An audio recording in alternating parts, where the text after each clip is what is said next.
हातिम कातिबे तकदीर से अपना भविष्य जानने के बाद हातिम जफ़ार की तरफ निकल पड़ते हैं। जफ़ार की तरफ बढ़ रहे होते हैं कि हातिम यमन से होकर गुजरते हैं। तभी हातिम अपने अब्बू और अम्मी से मिलने के लिए यमन आते हैं और यमन वासियों को पता चलता है कि शहजादे हातिम आए हैं और साथ ही उनके अब्बू और अम्मी को भी पता चलता है कि हातिम आए हैं और ये खुशखबरी जानकर उनकी अम्मी बहुत खुश होती हैं।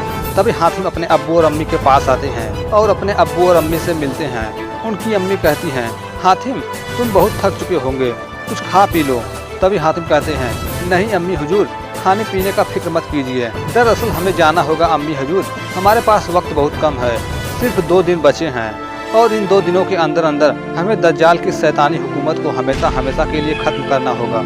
और वो कहता है, हाँ मलिका, ये सच्चाई और अच्छाई की आखिरी जंग होगी और इस जंग में हम सबको मिलकर बुरी ताकतों को खत्म करना होगा। तभी बादशाह कहते हैं, मलिका वो बिल्कुल ठीक कर रहा है, हमारे साथ साथ सारी दुनिया को इस वक्त हातिम का साथ देना होगा। और वे सारी फौज को तैयार भी कर दिए थे और वे सभी उनके साथ थे। उसके बाद हातिम यमन से विदा लेकर जैस्मीन से मिलने के लिए पाकिस्तान की ओर निकल पड़ते हैं और हातिम और होबो कातिबे तकदीर की बातों को सोच रहे होते हैं, जो कि उसने बताया था कि हातिम की मौत दज्जाल के हाथों ही होगी। वह दूसरी तरफ ये सब कुछ दज्जाल और नजूमी भी देख रहा होता है और कहता है, हातिम अब तू नहीं बच सकता। तभी दज्जाल हातिम को रोक तरफ से घेर रहा है और वह आग से उड़ती हुई हातिम की तरफ बढ़ रही होती है। तभी वो आग जैसे ही हातिम तक पहुंचने वाला होता है, अचानक हातिम और होबो के चारों तरफ एक सुरक्षा कवच बन जाता है, जिसके कारण वह तूफान हातिम का कुछ भी नहीं बिगाड़ पा रहा था और देखते देखते वह तूफान खत्म हो जाता है। तभी नजूमी कहता है, कौन है ये कमबख्त जिसने हातिम की जान बचाई, जो कि हातिम की जान बादशाह पाकिस्तान ने बचाई थी। तभी बादशाह पाकिस्तान कहते हैं, मैंने बचाई है हातिम की जान। तभी दज्जाल कहता है, बादशाह पाकिस्तान अपने हाथ से बाहर जाने की कोशिश मत करो, वरना बहुत पछताओगे। 2 दिनों के बाद तुम्हारा सर मेरे कदमों में होगा, क्योंकि मैं शहंशाह आलम बन जाऊंगा। तभी बादशाह पाकिस्तान कहते हैं, दज्जाल सच्चाई से मुंह मोड़ लेने से सच्चाई बदल नहीं सकती। सच्चाई ये है, अब तुम्हारी जिंदगी सिर्फ 2 दिन और बाकी है, तुम्हारी मौत हातिम के हाथों ही लिखी है। वहीं दूसरी तरफ हातिम पाकिस्तान की ओर निकल चुके होते हैं और वे पाकिस्तान की तरफ आ रहे होते हैं कि जैस्मीन उन्हें देख लेती हैं। तभी जैस्मीन अपने बाबा और अम्मी को बुलाती हैं और बताती हैं कि हातिम आ रहा है। तभी जैस्मीन हातिम से मिलने के लिए महल में जाती हैं। तभी हातिम भी महल के अंदर आते हैं और जैस्मीन हातिम से मिलकर बहुत खुश होती हैं और कहती हैं, हातिम अब मैं तुम्हें कहीं नहीं जाने दूंगी। तभी हातिम कहते हैं, मुझे जाना होगा। और हातिम जैस्मीन को समझाते हैं कि तुम तो जानती हो कि सिर्फ 2 दिन की बात है। उसके बाद जैस्मीन हातिम को अपने बाबा और अम्मी के पास ले जाती है। तभी हातिम से मिलकर बादशाह पाकिस्तान कहते हैं कि यह बात दुनिया से छुपी नहीं है कि तुम्हारे 7वें सवाल का जवाब सिर्फ दज्जाल के महल में ही मिलेगा। दज्जाल के महल में जाने का मतलब अब उसकी फौज से लड़ना होगा, उसे हराना होगा। और बादशाह कहते हैं, दज्जाल को मात हातिम की यह तलवार जरूर दे सकती है, लेकिन दज्जाल जादूगर बादशाह कहलाता है और हातिम के पास उसके जादू से बचने के लिए कोई जवाब नहीं। और बादशाह कहते हैं, इसलिए हमारी पूरी नेकी की ताकत आपके साथ है। उस युद्ध में यमन के बादशाह भी तैयार हो रहे थे हातिम को इस युद्ध में साथ देने के लिए, ताकि वे दज्जाल की सेना का मुकाबला कर सकें। और वे तैयार होकर महल के बाहर निकलते हैं। वहीं दूसरी तरफ पाकिस्तान के बादशाह दज्जाल से लड़ने के लिए तैयार होते हैं। वहीं दूसरी तरफ दुर्गापुर के बादशाह भी युद्ध करने के लिए तैयार होते हैं और वे सभी तैयार होकर अपनी सेना के साथ बाहर निकलते हैं। वहीं दूसरी तरफ जफ़ार में नजूमी उन सभी सेनाओं की फौज को देख रहा होता है और दज्जाल कहता है, दज्जाल पर हमला करके इस महल पर कब्जा करने की ख्वाब देख रहे हैं ये लोग। 7वें सवाल के जवाब को इतना आसान समझ रहे हैं ये लोग। 2 दिन में दज्जाल से जीतना चाहते हैं। हर कोई शहर जफ़ार की तरफ आना चाहता है और दज्जाल को जीतना चाहता है, लेकिन वे ये नहीं जानते हैं कि आज तक मौत को किसी ने नहीं जीता है और मैं उन सबकी मौत हूँ। और कहता है, आने दो, उन्हें कल शहर जफ़ार उनके लिए कब्रिस्तान बन जाएगा। वहीं दूसरी तरफ बादशाह पाकिस्तान कहते हैं, मेरे जाबाज सिपाहियों, अपने पाकिस्तान के लिए बहुत सी जंगें हमने लड़ी है और हमेशा कामयाबी हमारे कदमों को छुई है, लेकिन आज जो हम जंग लड़ने जा रहे हैं वो अलग तरह की जंग है। इस जंग का मकसद केवल पाकिस्तान का नहीं है, पूरी दुनिया का है। इस जमीन को बदी से बचाने जा रहे हैं। और बादशाह पाकिस्तान कहते हैं, मेरे बहादुर सिपाहियों, आसमान जमीन के गोद में सो सकता है, चाँद की रोशनी तकलीफ हो सकती है, बड़े बड़े पहाड़ जमीन पर गोश हो सकते हैं, समुद्र रेगिस्तान बन सकता है, लेकिन जब तक पाकिस्तान है तब तक पाकिस्तान का फर्ज है इस जमीन पर शैतानी हुकूमत को आगे बढ़ने नहीं देना है। लेकिन जब तक पाकिस्तान है तब तक पाकिस्तान का फर्ज है कि इस जमीन पर शैतान की हुकूमत नहीं होगी। हम अपने मकसद में कामयाब होंगे, जीत हमारी ही होगी।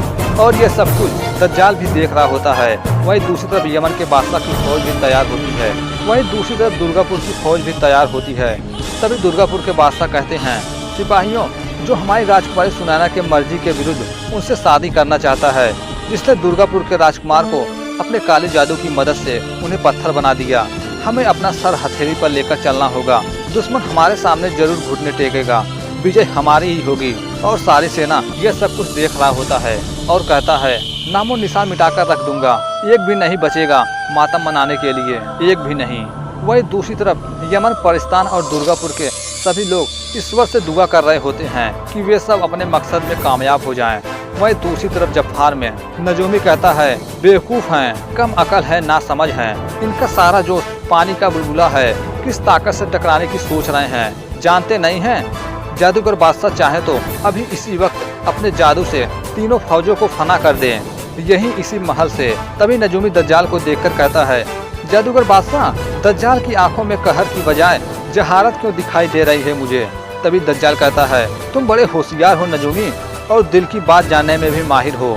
तुम यह अच्छी तरह से भी जानते हो कि दज्जाल गलत वक्त और गलत जगह पर अपने जादू का जाया नहीं करता। शेर का पंजा और हिरन का गर्दन मरोड़ने से ज्यादा जरूरी मुझे चूहे बिल्ली का खेल खेलना पसंद है। झटके से ज्यादा मैं हलाल पसंद करता हूँ नजूमी, हलाल पसंद है मुझे। और कहता है, आओ हातिम आओ, हलाल हो जाओगे। तभी नजूमी कहता है, इसका मतलब आप उनकी फौज का जफार तक आने का इंतजार करोगे। तभी दज्जाल कहता है, तो भी मजा आता है और देखने वाले को भी। कर लेने दो तैयारी, उन्हें कर लेने दो तैयारी, एक बार जफार आने तो दो उन्हें, मैं उन्हें कुछ भी नहीं करूंगा। और मेरी सेना भी उनका मुकाबला करने के लिए महल के सामने मौजूद नहीं होगी। इससे उन्हें यकीन हो जाएगा नजूमी कि दज्जाल कमजोर हो गया है, उसके पास मुकाबला करने की ताकत नहीं रही। फिर मैं अपनी ताकत का थोड़ा सा मुजाहरा कराऊंगा, जितना शोर मचाना है उन्हें मचाने दो। कुछ ही देर बाद चारों तरफ सन्नाटा होगा। वहीं दूसरी तरफ सारी फौजें जफार की तरफ निकल पड़ी होती हैं। हातिम के साथ वे तीनों सेनाएं जफार के महल के सामने तैनात होती हैं। वही महल के अंदर दज्जाल कहता है, देखो नजूमी देखो, आज एक साथ कितने परवाने समा पर मर मिटने के लिए तैयार हैं, लेकिन इनमें से एक को भी नहीं पता कि दज्जाल वो मगरमच्छ है जो अपना मुंह फाड़े इन सबको निगलने के लिए तैयार बैठा है। वही महल के बाहर सारे लोग होते हैं जो कि हातिम अपनी पुरानी यादों को याद कर रहे होते हैं, जो उन्होंने 7 सवालों के सफर में निकलने से पहले व्यतीत किए थे, और उस बात को भी याद कर रहे होते हैं जो कातिए तकदीर ने हातिम का भविष्य बताया था कि हातिम की मौत दज्जाल के हाथों ही लिखी है। हातिम ये सारी बातें याद कर रहे होते हैं। तभी हातिम कहते हैं, मेरी नज़र में अभी इसी वक्त दज्जाल के किले पर हमें हमला कर देना चाहिए। तभी होबो कहता है, तुम पागल हो गए हो क्या? तभी हातिम कहते हैं, नहीं होबो, हमारे पास वक्त बहुत कम है, इसलिए सारी फौजों के साथ हमें एक साथ हमला करना होगा।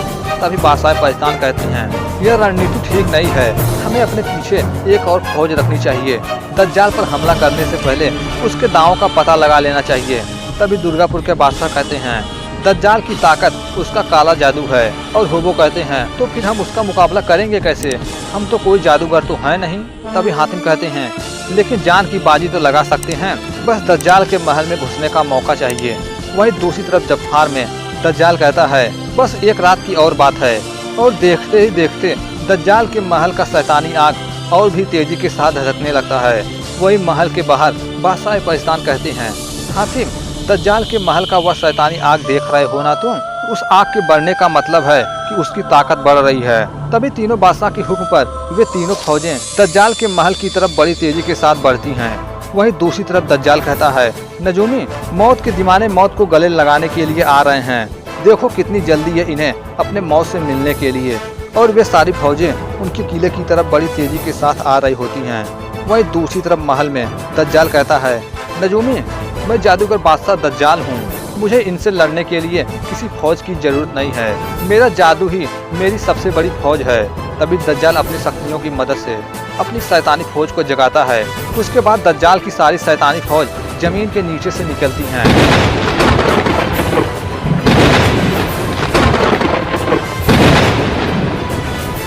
दज्जाल की इतनी सारी फौजें देखकर उनकी तीनों सेनाएं घबराने लगती हैं। उन्हें जरा भी कुछ समझ में नहीं आ रहा था कि हम करें तो करें क्या। अब उन्हें दज्जाल के महल तक पहुंचना बहुत ही मुश्किल लग रहा था और हातिम को भी कुछ समझ में नहीं आ रहा था कि हम करें तो करें क्या।